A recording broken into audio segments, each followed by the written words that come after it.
राधे राधे। श्री कृष्ण। आप सभी का आपके अपने चैनल अनादि धारा में बहुत बहुत स्वागत है। आप सभी का दिन शुभ और मंगलमय हो और भगवान श्री कृष्ण की कृपा आप सब पर सदा बनी रहे। आज आप सुनिए बैसाख मास महत्व का अध्याय 2। इसी के साथ आज आप सुनेंगे बैसाख मास में सुनी जाने वाली बांदरी की कहानी और विष्णु चालीसा का पाठ। आज के अध्याय में आप सुनेंगे छत्रदान से हेमकांत के उद्धार का वर्णन। नारद जी कहते हैं, एक समय विदेह राज जनक के घर दोपहर के समय श्रुतदेव नाम से विख्यात एक श्रेष्ठ मुनि पधारे, जो वेदों के ज्ञाता थे। उन्हें देखकर राजा बड़े उल्लास के साथ उठकर खड़े हो गए और मधुपर्क आदि सामग्रियों से उनकी विधि पूर्वक पूजा करके राजा ने उनके चरणोदक को अपने मस्तक पर धारण किया। इस प्रकार स्वागत सत्कार के पश्चात जब वे आसन पर विराजमान हुए, तब विदेहराज के प्रश्न के अनुसार बैसाख मास के महात्म का वर्णन करते हुए वे इस प्रकार बोले। श्रुतदेव ने कहा, राजन, जो लोग बैसाख मास में धूप से संतप्त होने वाले महात्मा पुरुषों के ऊपर छाता लगाते हैं, उन्हें अनंत पुण्य की प्राप्ति होती है। इस विषय में एक प्राचीन इतिहास का उदाहरण दिया करते हैं। पहले बंग देश में हेमकांत नाम से विख्यात एक राजा थे। वे कुशकेतु के पुत्र, परम बुद्धिमान और शास्त्रधारियों में श्रेष्ठ थे। एक दिन वे शिकार खेलने में आसक्त होकर एक गहन वन में जा घुसे। वहां अनेक प्रकार के हिरण और बराह आदि जंतुओं को मारकर जब वे बहुत थक गए, तब दोपहर के समय मुनियों के आश्रम पर आए। उस समय आश्रम पर उत्तम व्रत का पालन करने वाले सतर नाम वाले ऋषि समाधि लगाए बैठे थे। जिन्हें बाहर के कार्यों का कुछ भी भान नहीं होता था, उन्हें निश्चल बैठे देखकर राजा को बड़ा क्रोध हुआ और उन्होंने उन महात्माओं को मार डालने का निश्चय किया। तब उन ऋषि के 10,000 शिष्यों ने राजा को मना करते हुए कहा, ओ खोटी बुद्धि वाले नरेश, हमारे गुरु लोग इस समय समाधि में स्थित हैं। बाहर कहाँ क्या हो रहा है इसको यह नहीं जानते, इसलिए इन पर तुम्हें क्रोध नहीं करना चाहिए। तब राजा ने क्रोध से विवश होकर शिष्यों से कहा, द्विज कुमारों, मैं रास्ते से थका मांदा यहाँ आया हूँ, इसलिए तुम ही लोग मेरा आतिथ्य करो। राजा के ऐसा कहने पर वे शिष्य बोले, हम लोग भिक्षा मांगकर खाने वाले हैं। गुरुजनों ने हमें किसी के आतिथ्य के लिए आज्ञा नहीं दी है। हम सर्वथा गुरु के अधीन हैं, इसलिए तुम्हारा आतिथ्य कैसे कर सकते हैं। शिष्यों का यह कोरा उत्तर पाकर राजा ने उन्हें मारने के लिए धनुष उठाया और इस प्रकार कहा, मैंने हिंसक जीवों और लुटेरों के भय आदि से जिनकी अनेकों बार रक्षा की है, जो मेरे दिए हुए दानों पर ही पलते हैं, वे आज मुझे ही सिखाने चले हैं। यह मुझे नहीं जानते, यह सभी कृतज्ञ और बड़े अभिमानी हैं। इन अतिथियों को मार डालने पर भी मुझे कोई दोष नहीं लगेगा। ऐसा कहकर भी कुपित होकर धनुष से बाढ़ छोड़ने लगे। बेचारे शिष्य आश्रम छोड़कर वह से भाग चले। भागने पर भी हेमकांत ने उनका पीछा किया और 300 शिष्यों को मार डाला। शिष्यों के भाग जाने पर आश्रम पर जो कुछ सामग्री थी, उसे राजा के पापात्मा सैनिकों ने लूट लिया। राजा के अनुमोदन से ही उन्होंने वहां इच्छानुसार भोजन किया। इसके बाद दिन बीतते बीतते राजा सेना के साथ अपनी पुरी में आ गया। राजा कुशकेतु ने जब अपने पुत्र का यह अन्यायपूर्ण कार्य सुना, तब उसे राज्य करने के अयोग्य जानकर उसकी निंदा करते हुए उसे देश से निकाल दिया। पिता के त्याग देने पर हेमकांत घने वन में चला गया। वहां उसने बहुत वर्षों तक निवास किया। ब्रह्म हत्या उसका सदा पीछा करती रहती थी। इसलिए वह कहीं भी स्थिरता पूर्वक नहीं रह पाता था। इस प्रकार उस दुष्ट आत्मा के 28 वर्ष व्यतीत हो गए। एक दिन बैसाख मास में जब दोपहर का समय हो रहा था, महामुनि त्रित तीर्थ यात्रा के प्रसंग से उस वन में आए। वे धूप से अत्यंत संतप्त और तृषा से बहुत पीड़ित थे। इसलिए किसी वृक्षहीन प्रदेश में मूर्छित होकर गिर पड़े। देवयोग से हेमकांत उधर आ निकला। उसने मुनि को प्यास से पीड़ित, मूर्छित और थकामांदा देखकर उन पर बड़ी दया की। उसने पलाश के पत्तों से छत्र बनाकर उनके ऊपर आती हुई धूप का निवारण किया। वह स्वयं मुनि के मस्तक पर छाता लगाए खड़ा हुआ और तवे में रखा हुआ जल उनके मुंह में डाला। इस उपचार से मुनि को चेत हो गया और उन्होंने क्षत्रियों को दिए हुए पत्ते के छाते को लेकर अपनी व्याकुलता दूर की। उनकी इंद्रियों में कुछ शांति आई और वे धीरे धीरे किसी गांव में पहुंच गए। उस पुण्य के प्रभाव से हेमकांत की 300 ब्रह्म हत्याएं नष्ट हो गई। उसी समय यमराज के दूत हेमकांत को लेने के लिए वन में आए। उन्होंने उनके प्राण लेने के लिए संगहनी रोग पैदा किया। उस समय प्राण छूटने की पीड़ा से छटपटाते हुए हेमकांत ने 3 अत्यंत भयंकर यमदूतों को देखा, जिनके बाल ऊपर की ओर उठे हुए थे। उस समय अपने कर्मों को याद करके वह चुप हो गया। छत्रदान के प्रभाव से उसको भगवान विष्णु का स्मरण हुआ। उसके स्मरण करने पर भगवान महाविष्णु ने विश्वक्सेन से कहा, तुम शीघ्र जाओ और यमदूत को रोको और हेमकांत की रक्षा करो। अब वह निष्पाप एवं मेरा भक्त हो गया है। उसे नगर में ले जाकर उसके पिता को सौंप दो। साथ ही मेरे कहने से कुसकेत को यह समझाओ कि तुम्हारे पुत्र ने अपराध होने पर भी बैसाख मास में छत्रदान करके एक मुनि की रक्षा की है, इसलिए वह पाप रहित हो गया है और उस पुण्य के प्रभाव से वह मन और इंद्रियों को अपने बस में रखने वाला, दीर्घायु, सूरता और उदारता आदि गुणों से युक्त तथा तुम्हारे समान गुणवान हो गया है। इसलिए अपने इस महाबली पुत्र को तुम राज्य का भार संभालने के लिए नियुक्त करो। भगवान विष्णु ने तुम्हें ऐसी ही आज्ञा दी है। इस प्रकार राजा को आदेश देकर हेमकांत को उनके अधीन करके यहाँ लौट आओ। भगवान विष्णु का यह आदेश पाकर महाबली विश्वक्सेन ने हेमकांत के पास आकर यमदूतों को रोका और अपने कल्याणमय हाथों से उसके सब अंगों में स्पर्श किया। भगवत भक्त के स्पर्श से हेमकांत की सारी व्याधि क्षण भर में दूर हो गई। इसके बाद विश्वसेन उसके साथ राजा की पुरी में गए। उन्हें देखकर महाराज कुसकेत ने आश्चर्ययुक्त होकर भक्ति पूर्वक मस्तक झुकाकर पृथ्वी पर साष्टांग प्रणाम किया और भगवान के पार्षद का अपने घर में प्रवेश कराया। वहां नाना प्रकार के स्रोतों से उनकी स्तुति तथा वैभवों से उनका पूजन किया। इसके बाद महाबली विश्वसेन ने अत्यंत प्रसन्न होकर राजा को हेमकांत के विषय में भगवान विष्णु ने जो संदेश दिया था वह सब कह सुनाया। उसे सुनकर कुसकेत ने पुत्र को राज्य पर बिठा दिया और स्वयं विश्वक्सेन की आज्ञा लेकर उन्होंने पत्नी सहित वन को प्रस्थान किया। इसके बाद महामुनि विश्वक्सेन हेमकांत से पूछकर और उसकी प्रशंसा करते हुए श्वेत द्वीप में भगवान विष्णु के पास चले गए तथा तब से राजा हेमकांत बैसाख मास में बताए हुए भगवान की प्रसन्नता को बढ़ाने वाले शुभ धर्मों का प्रतिपालन करने लगा। वे ब्राह्मण भक्त, धर्मनिष्ठ, शांत, जितेंद्रिय, सब प्राणियों के प्रति दयालु और संपूर्ण यज्ञों की दीक्षा में स्थिर रहकर सब प्रकार की संपदाओं से संपन्न हो गए।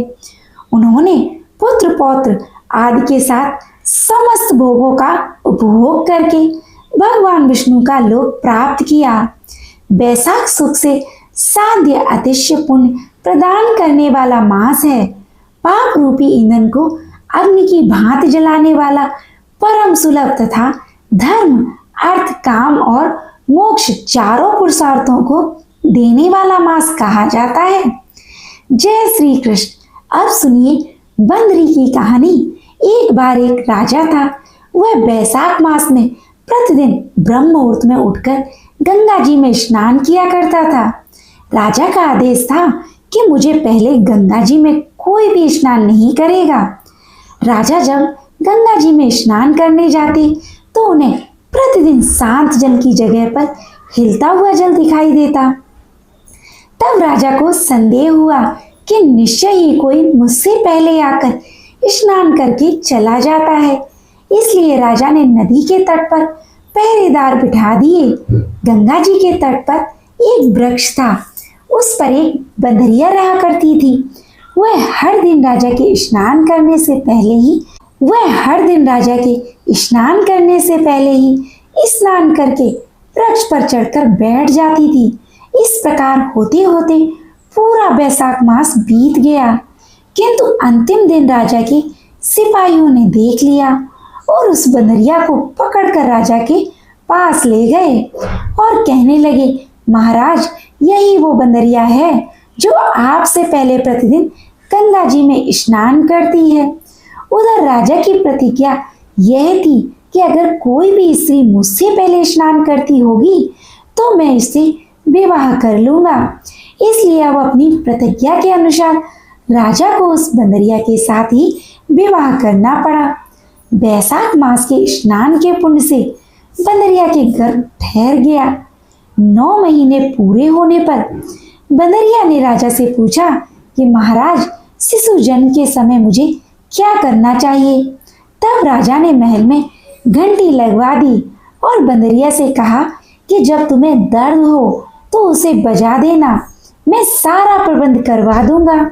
राजा की अन्य रानियां भी थी, लेकिन उनकी कोई संतान नहीं थी। बंदरिया को गर्भ ठहरा है, यह समाचार जानकर अन्य रानियां मन ही मन उस बंदरिया से ईर्ष्या करने लगी और भावी संतान का नाश करने के लिए तरह तरह की योजनाएं बनाने लगी। घंटी लगी देखकर एक रानी ने बंदरिया से इसका कारण पूछा। तब उसने सारा वृतांत सुना दिया। रानी ने बहकाया कि एक बार घंटी बजाकर देख लो। तो लो कि राजा आते भी हैं या नहीं। तो बंदरिया ने घंटी बजाई। राजा दौड़े दौड़े महल में आए और घंटी बजाने का कारण पूछा। तब बंदरिया बोली, महाराज, मैंने तो रानियों के कहने से ही घंटी बजाई थी। तब रानियों ने राजा से कहा कि महाराज, यह तो पशु है, न जाने कितनी बार घंटी बजाएगी। ऐसा कहकर रानियों ने राजा से कहकर उस घंटी को हटवा दिया। कुछ दिनों के बाद बंदरिया के शिशु का जन्म का समय आया तो उसने अन्य रानियों से पूछा कि रानियों, अब मैं क्या करूं? तब रानी कहने लगी कि तुम आंखों पर पट्टी बांधकर सो जाओ। उधर बंदरिया के वैशाख मास के स्नान के पुण्य प्रताप के रूप में उसे एक सुंदर पुत्र हुआ। शिशु के जन्म होते ही उसके रोने से पहले ही रानियों ने उसे टोकरी में रखकर दासी को दे दिया और आदेश दिया कि इसे जाकर नदी में बहा दो। और इधर रानियों ने उस शिशु की जगह एक पत्थर वहां पर रख दिया और राजा को भी कहलवा दिया कि महाराज, बंदरिया ने तो एक पत्थर को जन्म दिया है। राजा ने जब सुना तो उन्होंने भी संतोष कर लिया कि जब दूसरी रानियों की संतान नहीं है तो यह तो बंदरिया है, इसके भला क्या संतान होगी। उधर दासी ने उस सुंदर शिशु को नदी में न बहाकर कुम्हार के घर में रख दिया। दूसरे दिन कुम्हार और कुम्हारनी उस खंडर में आए तो वहां एक सुंदर शिशु को रोते हुए देखा। कुम्हार और कुम्हारनी के भी कोई संतान नहीं थी। उन्होंने उस शिशु को अपने लिए भेजी गई भगवान की भेंट माना और बड़ी प्रेम के साथ उस शिशु का पालन पोषण करने लगे। कुछ बड़ा होने पर जब उस बालक को यह ज्ञात हुआ कि वह रानी बंदरी का पुत्र है, जिसको रानियों ने मरवाना चाहा था। तो एक दिन वह बालक कुम्हार के बनाए हुए मिट्टी के हाथी घोड़े लेकर पनघट पर जा बैठा और दासियों को देखकर कहने लगा, आओ रे मेरे मिट्टी के हाथी घोड़े, पानी पियो। जब दासियों ने यह बात सुनी तो वह हंसने लगी और कहने लगी, अरे मूर्ख, कहीं मिट्टी के हाथी घोड़े भी पानी पीते हैं? इस पर वह बालक कहने लगा, अच्छा तो क्या कभी बंदरिया के भी पत्थर जन्म लेता है? उस बालक की यह बात दासियों ने जाकर महल में कह दी। तब रानियों ने दूसरे दिन विष मिलाकर लड्डू भेज दिए। ईश्वर की कृपा से लड्डू गोंद और बादाम के हो गए और उन लड्डुओं को खाने से उस लड़के की मृत्यु नहीं हुई। यह समाचार दासी ने रानी को बताया और रानी ने राजा से कहकर उस कुमार को ही देश निकाला दिलवा दिया। अब वह कुमार भटकता भटकता वन में ही रहने लगा। इसके बाद अगले वर्ष चैत्र मास में माता गणगौर के पूजन का दिन आया। तब वह बंदरिया का पुत्र 108 करवे और 108 गोले लेकर तथा घड़े में पानी भरकर बगीचे के बाहर बैठ गया। उधर राजा की और साहूकार की पत्नियां गणगौर के बनाने के लिए मिट्टी लेने के लिए आई और बगीचे में खेलने और झूलने लगी। इसी कारण कुछ समय बाद उन्हें जोर की प्यास लगी। तब उन्होंने उस बंदरिया के पुत्र से जल पिलाने के लिए कहा। तब वह बालक कहने लगा कि मेरे पास एक गोली है, उसे खाते जाओ और मेरे चारों ओर चक्कर लगाती जाओ, तब मैं तुम्हें जल पिलाऊंगा। इस पर पहले तो कन्याओं ने मना कर दिया, किंतु तेज प्यास लगने के कारण वे तुरंत मान गईं। इस प्रकार वह गोली खाने और उस युवक के साथ फेरी लेने से वह गर्भवती हो गई। बाद में जब उनकी माता पिता को यह ज्ञात हुआ तब वे सभी कुमार के पास आए और सारा वृतांत कह सुनाया। फिर कहा, तेरे पुत्र ने हमारी कन्याओं से विवाह कर लिया है, अब तो तुम्हें उन्हें अपने पास ही रखना होगा। तब कुम्हार ने निर्धन होने के कारण मजबूरी व्यक्त की। कुम्हार कहने लगा कि महाराज, मैं तो बहुत गरीब हूँ, इन सभी बहुओं को मैं अपने घर पर कहाँ और कैसे रखूंगा, क्या खिलाऊंगा? तब कन्याओं के माता पिता ने बहुत सारा धन देकर अपनी कन्याओं को कुम्हार के घर पर विदा किया और कुम्हार के घर 108 बहुएं आ गईं। बाद में उनके 108 पोते हुए।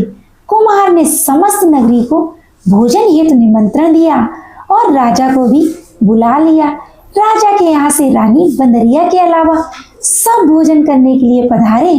तब वह राजकुमार जो कुम्हार के घर पर पला बड़ा था, राजा की आज्ञा लेकर बंदरिया को लेने रथ पर पालकी लेकर गया और लाकर सभा में सबसे ऊंचे सोने के सिंहासन पर बिठा दिया।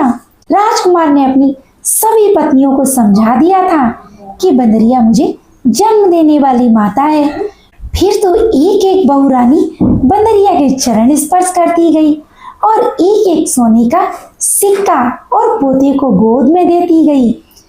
जब राजा और दूसरी रानियों ने यह सब देखा तो कुम्हार के पुत्र से इसका कारण पूछा। रानियों को तो संदेह होने लगा था कि यह अवश्य बंदरिया का पुत्र है। अब तो रानियां रूठ राजा से कहने लगी कि कुम्हार के पुत्र ने हमारा अपमान किया है, बंदरिया का सम्मान किया है, इसलिए हम लौट कर जा रहे हैं। इधर राजा को पुत्र के जन्म का सारा रहस्य पता चल गया था, इसलिए उन्होंने अपनी सारी रानियों को देश निकाला दे दिया और अपने पुत्र सभी पुत्र वधुओं और पौत्रों को लेकर महल में आ गए। फिर राजकुमार का राज तिलक कराया गया। कुमार कुमारिन को राजकुमार ने महल में रहने के लिए निवेदन किया, किंतु वे नहीं माने। तब राजा ने उन्हें ढेर सारा धन देकर विदा किया। बैसाख स्नान का इतना महत्व है कि बंदरिया ने स्नान किया तो उसे राजा का राज्य, पुत्र, पौत्र, बहुएं आदि प्राप्त हुए। ईश्वर जैसे बंदरिया को पुण्य मिला। इसी प्रकार बैसाख मास की कथा सुनने वाले और बैसाख मास स्नान करने वाले सभी भक्तों को देना सभी की मनोकामनाएं पूर्ण करना। यह थी बैसाख मास में सुनी जाने वाली बंदरिया की कहानी। अब आप सुनिए विष्णु चालीसा का पाठ। विष्णु सुनिए विनय सेवक की चितलाय, कीरत कुछ वर्णन करूं दीजय ज्ञान बताए। नमो विष्णु भगवान करारी, कष्ट न सावन अखिल बिहारी। प्रबल जगत में शक्ति तुम्हारी, त्रिभुवन फैल रही उजियारी। सुंदर रूप मनोहर सूरत, सरल स्वभाव मोहनी मूरत। तन पर पीतांबर अति सोहत, बैजंती माला मन मोहत। शंख चक्र कर गदा विराजे, देखत दैत्य असुर दल बाजे। सत्य धर्म मद लोभ न गाजे, काम क्रोध मद लोभ न छाजे। संतन भक्त सज्जन मन रंजन, धनुज असुर दुष्टन दल गंजन। सुख उपजाय कष्ट सप भंजन, दोष मिटाय करत जन सज्जन। पाप काट सब सिंधु उतारण, कष्ट नाश कर भक्त उबारण। करत अनेक रूप प्रभु धारण, केवल आप भक्ति के कारण। धरणी धेनु बन तुम्हि पुकारा, तब तुम रूप राम का धारा। भार उतार असुर दल मारा, रावण आदिक को संहारा। आप बराह रूप बनाया, हिरणाक्ष को मार गिराया। धर्मस्य बदन सिंधु बनाया, 14 रत्नन को निकलाया। अमिलक सुररन दंड मचाया, रूप मोहनी आप दिखाया। देवन को अमृत पान कराया, असुरन को छब से बहलाया। कूर्म रूप धर सिंधु मझाया, मंद्राचल गिर तुरत उठाया। शंकर का तुम पंध छुड़ाया, भस्मासुर को रूप दिखाया। वेदन को जब असुर डुबाया, कर प्रबंध उन्हें टुकड़ाया। मोहित बन कर अखिल नचाया, उसही कर से भस्म कराया।